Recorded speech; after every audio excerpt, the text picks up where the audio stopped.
My son Aidan, 23, moved back with us upon graduating college, as my husband wanted. My husband's original plan was to have Aidan live with us for free but stay home and help with his disabled young brother, teen. However, Aidan started complaining about needing money and wanted to find a job. My husband was against this and even offered to double his allowance, but Aidan was growing tired of staying at home. So he began looking for jobs here and there for over a year, but none of his job applications came through, so he just applied and they have yet to get back to him. We were confused by this till recently I found out that my husband was behind all the job applications being cancelled. He waited till Aidan applied, and then he proceeded to cancel the application by impersonating him and using his email. I blew up at him for this, but his justification is that he's just trying to make sure that our younger son is cared for by Aidan, and said that Aidan has been a big help and that getting a job will affect his care for his brother. I went ahead and rented an apartment for Aidan and told him to stay there till he finds a job and starts paying for it himself. Aidan was hurt upon knowing what his dad did. My husband was livid when he found out. He called me unhinged and said I was separating the boys and teaching Aidan to become selfish and care more about a job than family. He also said it was a huge decision for me to rent an apartment without even running it with him. He's been giving me a hard time and calling me a terrible mother for encouraging Aidan to be selfish and self-centered. He said I needed to see and understand why he did what he did. Am I the idiot? I might be the one making this decision and spending money without my husband's approval. Edit. My husband says that since he and I have health issues, then we could use Aidan's help. When I suggested outside help, my husband refused, saying he won't ask anything of anybody and that his son was his problem and nobody else's. I used money from our joint account to pay for the rental apartment. My husband said it was wrong and a major waste of money since we consistently deal with medical bills. Not the idiot. Wow, hubby says his son is his own problem but is forcing it on Aidan. Dad is teaching him that he doesn't have a life besides taking care of his brother. Your husband is abusive to Aidan and honestly, creepy in his manipulations and insistence on Aidan being Dobby the house elf. Good thing you got Aidan out of there, at least he has one parent. I also don't understand what the long-term goal is here. What happens when the parents pass away or move into hospice care themselves? What if his brother ends up needing expensive professional care? Is Aidan supposed to just hope the government will support him, or will a 30-plus-year-old with no job history magically get a high-paying job with great insurance to cover his and his brother's needs? Even with the tight job market, no one will take a chance on an adult with no job history, no sign of self-sufficiency, and no upkeep in skills. It would be challenging to start working life as a very mature adult. Not only is this abusive, but it's almost criminally stupid in how short-sighted it is. Stand your ground. Your husband either doesn't understand he's destroying both his sons' lives, or he just doesn't care. Can you imagine all the bridges that have been burned by this man? This 23-year-old cannot go apply at any of these jobs he's already applied to ever again. What does he tell them? My family is so full of drama and psychotic that my dad was the one who quit the application process for me. And imagine this guy's self-esteem when he's applied everywhere and nobody even calls him when everyone is hiring. He was probably wondering what's wrong with him, and it wasn't even him. Yeah, it actually is criminal to access someone else's email, especially if you're going to do things that hurt them with it. A 23-year-old cannot exist on allowance, and he's not a de facto caretaker. Your husband seems unhinged and crazy. It's not Aidan's responsibility to care for his disabled brother at the expense of his own life. You did the right thing for your son. Do whatever you need to do in order to protect your son, and don't let your husband exploit and parentify him any further. My husband got our former friend pregnant while we were separated, so he has an infant daughter. He doesn't plan to be involved in her life, but he's currently working with a lawyer to establish paternity because I'm forcing him to do it. The girl's mother has asked me if I want to meet her and introduce our toddler son to his little sister, but I've said no. My husband's family on his mother's side has been very accepting of the baby and her mother, so they've been pressuring me to meet her since she's technically my stepdaughter, and they think I need to be willing to help foster a relationship between her and my son, as we all know my husband isn't going to do it. I was upset, so I told them my son would never have a relationship with her, and I wouldn't ever meet her because they kept pressuring me to. Now everybody thinks I'm some awful witch who hates a baby when I don't. It also doesn't help that my husband has cut off financial help to that side of his family because they made me cry, which has only made them hate me more. We had a good relationship before all of this, so I feel like crap, and I'm wondering if I'm an idiot. Not the idiot. Sounds like you're getting blamed for many of your husband's poor choices. I feel for the baby, but that's not your responsibility. The baby is your son's half-sister, not your daughter or anything. You owe nothing to no one. Let your husband deal with it and get some therapy to help you establish and keep boundaries for both of your sakes. You don't have to accept your husband's side kid. I think your son would like to have a relationship with his half-sister in the future, but it should be solely your husband's responsibility to make sure that the kids spend time together, not yours.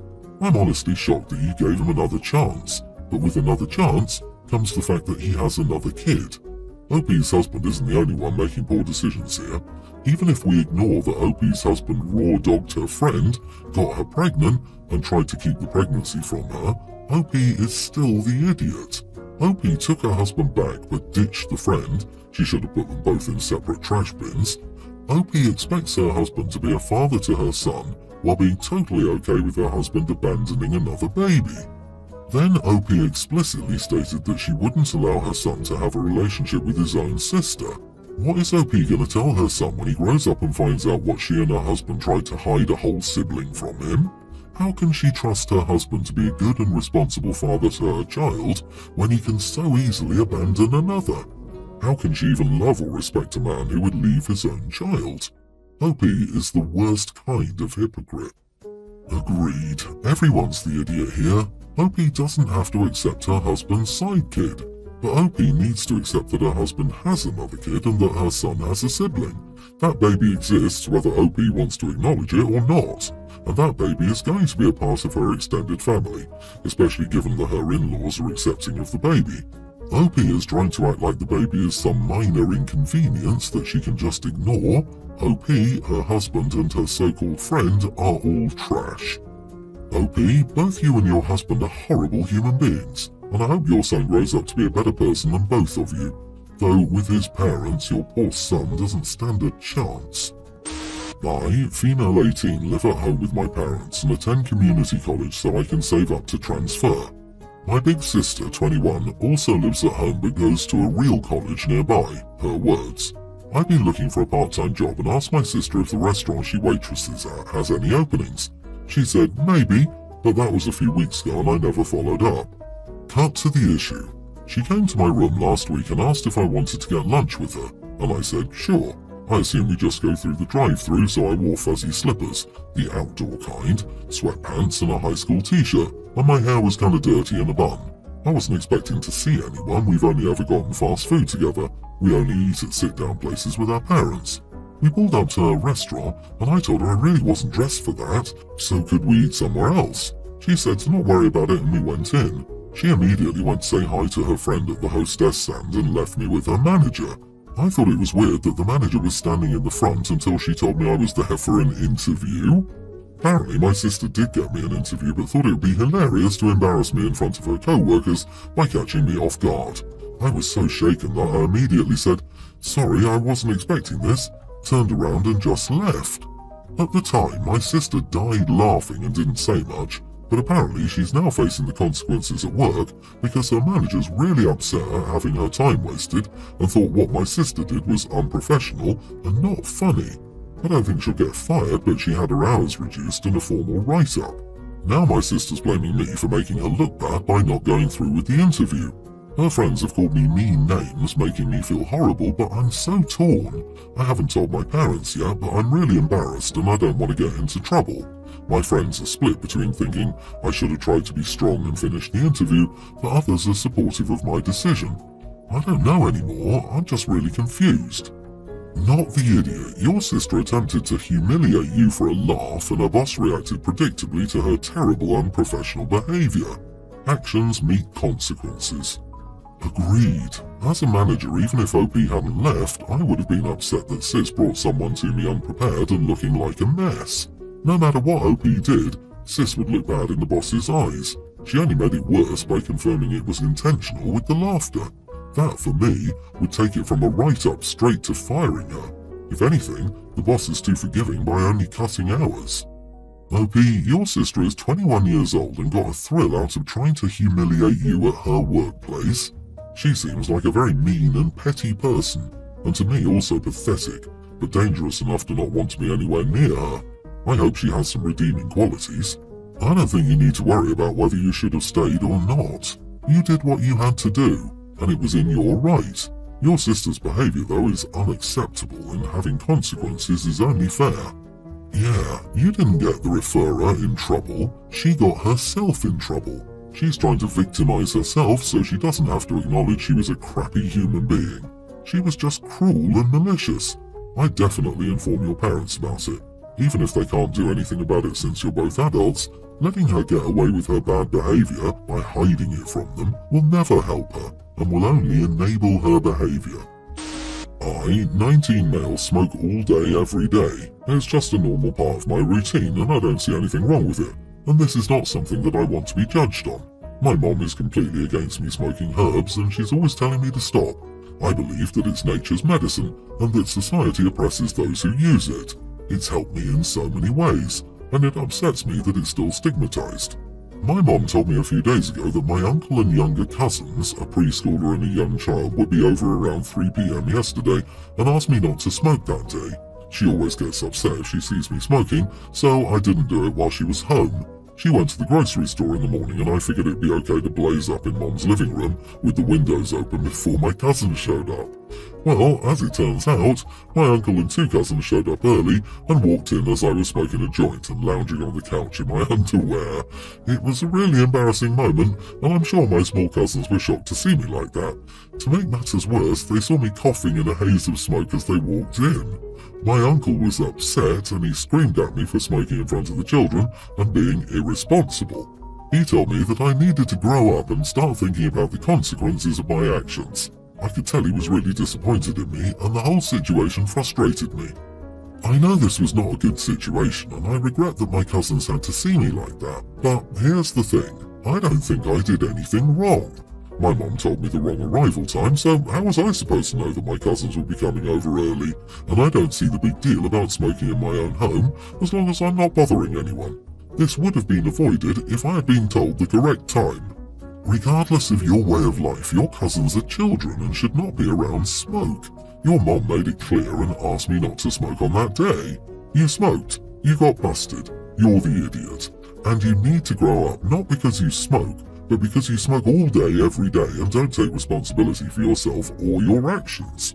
Exactly, it's not only that she didn't want the kiddos to see you smoke, no one wants kids to have to breathe in smoke for their health. Also, anything you do all day every day is a problem. That's the definition of an addict. I don't care if you're doing pot or jogging, moderation is important. You obviously couldn't even control your habit for one day. That's a really big deal. OP also seemingly lives with his mom and doesn't even have the decency to put on some clothes and smoke outside. Oh, and it's nature's medicine. If you need to take medicine all day every day, you are severely ill. If you don't need medicine all day, every day, but take it nonetheless all day, every day, you're an addict. Grow up, OP, and stop being so horrible to your mum. She's also affected by the passive smoking all day, every day. She's probably walking around high all day, not realizing it. I want to throttle you, OP, for the absolute disrespect. My son passed away unexpectedly. It's been hard. Out of my 3 children, he was the one who remained close to me in adulthood. I have no problem with my other 2 children, they just never really reach out anymore. My son left behind 2 dogs. I don't have the energy to care for 2 dogs, so I decided to keep the older one because it requires less care. My co-worker has a soft spot for animals. She's young and can walk the puppy and give him the care he needs to live a happy life. I dropped the puppy off at her house on Tuesday. This was a nice decision because this co-worker is trustworthy and I can still arrange puppy playdates when I have the time. It's not like the dog will never be seen again by this family. Well, when my son's girlfriend learned that I rehomed the dog, she was angry. She told me my son would never approve of this. She told me that she was like a mother to the dog and that it would be lost without her. She used harsh words and told me that I should have offered the dog to her first. My son's girlfriend has been a mess since his passing, and I thought adding a puppy to the mix would just push her over the edge. Edit, my son lived with me, so it's not like she was living with the dogs and I snatched them up. They rarely spent time at my house together. I was with the dogs every day and more involved in their lives. I didn't do it randomly, it was being discussed. I guess she didn't take me seriously. Not the idiot. If the dogs lived with you, then they were yours before your son's girlfriend's. It's up to you to know what to do with the dogs, and if you estimated that the puppy would be better off with your colleagues, then you're right. A girlfriend is a girlfriend. They weren't married and didn't live together, which makes her a stranger to you. I wouldn't leave my deceased son's dog to a stranger either. You are the idiot. So this poor girl loses the person she loved and their dog? Yeah, I'd be furious. Explain to your co-worker and ask for the dog back to give to the girlfriend. You made assumptions about what this woman needed instead of just asking her. She already had a bond with the dog, and you don't just get to decide what's too much for her. My goodness, you judged her for grieving, calling her a mess. Of course she's a mess, her partner died. It was very inconsiderate on your part. I imagine she feels like she lost part of him again. You should apologize and offer to give her the dog. It will be awkward telling your colleague, but even a fairly normal person will understand.